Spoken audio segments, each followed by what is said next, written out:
আসসালামু আলাইকুম। বার্তা নির্যাসে সবাইকে স্বাগতম। মধ্যপ্রাচ্যের চলমান যুদ্ধের মাঝে বাংলাদেশের জন্য এলো সুসংবাদ। হরমুজ দিয়ে চলবে বাংলাদেশ সহ ৬ বন্ধু দেশের জাহাজ। ইরান বলেছে কৌশলগতভাবে অত্যন্ত গুরুত্বপূর্ণ হরমুজ প্রণালী বাংলাদেশ সহ ৬টি দেশের জন্য খোলা থাকবে। পারস্য উপসাগরের সৌর মুখ হিসেবে পরিচিত এই জলপথ দিয়ে বিশ্বের মোট তেলের প্রায় ১/৫ পরিবহন হয়।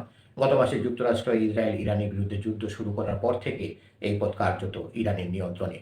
ভারতীয় সংবাদ মাধ্যম এনডিটিভির খবরে বলা হয়েছে, ইরানের রাষ্ট্রীয় টেলিভিশনে কথা বলতে গিয়ে পররাষ্ট্রমন্ত্রী আব্বাস আরাকচি বলেন, পশ্চিমা গণমাধ্যমের দাবি অনুযায়ী প্রণালীটি পুরোপুরি বন্ধ নয়।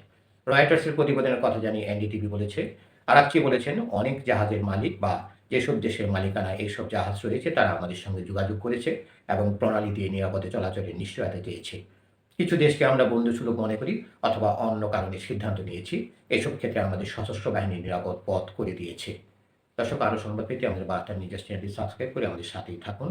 তিনি আরও বলেন, কয়েক রাত আগে ভারতের ২টি জাহাজ পার হয়েছে। আরও কিছু দেশ এমনকি বাংলাদেশও।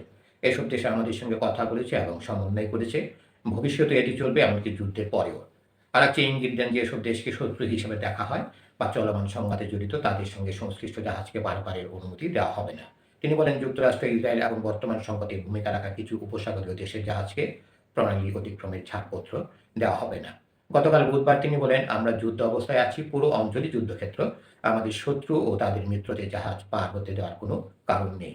তবে অন্যদের জন্য এটি খোলা রয়েছে। উল্লেখযোগ্যভাবে সপ্তাহের শুরুতে পাকিস্তানগামী একটি কন্টেইনার জাহাজকে হরমুজ প্রণালী অতিক্রম করতে বাধা দেয় ইরান। সংযুক্ত আরব আমিরাতের শারজাহ নম্বর স্থান থেকে জাহাজটি করাচির উদ্দেশ্যে যাত্রা করে। স্যালন নামের এই জাহাজটি প্রয়োজনীয় অনুমতি না থাকায় প্রণালীর প্রবেশ মুখ থেকেই ফিরে যেতে বাধ্য হয় বলে জানায় ইসলামী regulation guard corps. Iran drone ও ক্ষেপণাস্ত্র হামলার মাধ্যমে প্রণালীর উপর তার নিয়ন্ত্রণ বজায় রেখেছে। এই পথ কার্যত বন্ধ থাকায় বিশ্বজুড়ে জ্বালানি সংকট দেখা দিয়েছে। যুক্তরাষ্ট্র ও ইসরায়েলের ইরানে বোমা হামলা দিয়ে শুরু হওয়া এই যুদ্ধের পর তেহরান পাল্টা হামলা চালায় এবং প্রণালীতে তার প্রবেশ কঠোরভাবে সীমিত করে। ফলে গুরুত্বপূর্ণ এই জলপথ দিয়ে জ্বালানি পরিবহনের দৈনিক পরিমাণ প্রায় ৯৫% কমে গেছে। গতকাল মাত্র ২টি জাহাজ প্রণালী অতিক্রম করতে দেখা গেছে। ধন্যবাদ সবাইকে এতক্ষণ ধরে আমাদের সাথে থাকার জন্য। আরও সংবাদ পেতে আমাদের বার্তা নিউজ চ্যানেলটি সাবস্ক্রাইব করে আমাদের সাথেই থাকুন।